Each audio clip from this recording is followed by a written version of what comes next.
ভাই আপনার তো গাছে কমলা দেখছি গাছ, কিন্তু বাগানও ঘুরলাম, বাগানে তো আপনার তো কোনো রোগ নাই। আমার তো বলেন দেখি, আপনার একটা বাগানও আমি অসুস্থ কোনো বাগান গাছ পাইনি। কিন্তু আমি এক বছর যে আপনি বললাম যে 60,000 টাকা বিক্রি করছি, কিন্তু আমার ওখানে 5টা গাছ পুরো হলুদ হয়েছে। এই প্রতিকার কি? আর কি সারবে নাকি? কমলার মূল রোগ হচ্ছে কি গাছ পাকা কলার মতো হলুদ হয়ে যাওয়া।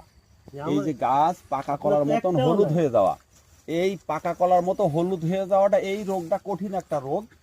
এর ইংরেজিতে কি নাম বলে জানি না, কিন্তু পাকা কলার মতো হলুদ হয়ে যাওয়া মানে সেই গাছটা মারা যাওয়া। কিন্তু যদি গাছগুলো দেখতে হবে, দেখে যদি মানে তার চিকিৎসা, এর একটা বড় একটা চিকিৎসা আছে, চিকিৎসা করলে সেরে যাবে ইনশাল্লাহ। কারণ আমি কমলার ভিতরে যে 11 বছর পরে, এই 11 বছরের মাথায় এইবার এই ওষুধটা মিলাইছি, মানে আমার অভিজ্ঞতা দিয়ে এই গাছ ওষুধটা খুঁজে পাইছি। আল্লাহ রহমতের একটা গাছ হলুদ থাকবে না এই ওষুধ ব্যবহার করে। কিন্তু এই একটা গাছ হলুদ থাকবে না। তাহলে আপনি তো আমাকে সেই দিক দিয়ে হচ্ছে কি ওই গাছগুলো দেখতে হবে, না দেখে বলা যাবে না। কিন্তু ওর চিকিৎসা আছে, আল্লাহ ভালো করে সেরে যাবে। একটা গাছ হলুদ থাকবে না, সেরে যাবে, কিন্তু দেখতে হবে, দেখার পরে ওর চিকিৎসা করা যাবে। আমার সময় দিবেন কবে? আমার বাগান দেখতে হবে, 5টা গাছ আপনি আপনার দর্শককেও দেখাতে পারবেন যদি সম্ভব হয়, যেহেতু যাবো, না হলে এক সপ্তাহের ভিতরে ভিডিও কলে দেখবো, দেখে বলবো, ভিডিও কলে দেখা যায়।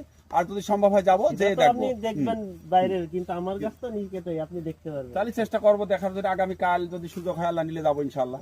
আপনার দর্শককেও দেখাতে পারবেন। কারণ হচ্ছে কি হলুদ গাছ, সেটা হলুদের চিকিৎসা করলে সেরে যাবে ইনশাল্লাহ। একটা গাছ হলুদ থাকবে না, এই চিকিৎসাটা আমরা এই বছরে পাইছি, যার কারণে আল্লাহ পাকের ইচ্ছা এটা ওই মানুষকে দেওয়া যাবে, মানুষ এতে উপকৃত হবে ইনশাল্লাহ, আশা করি। ইনশাল্লাহ। তাহলে কালকে আমরা বাগানে যাই, আজ দেখা যাবে ইনশাল্লাহ।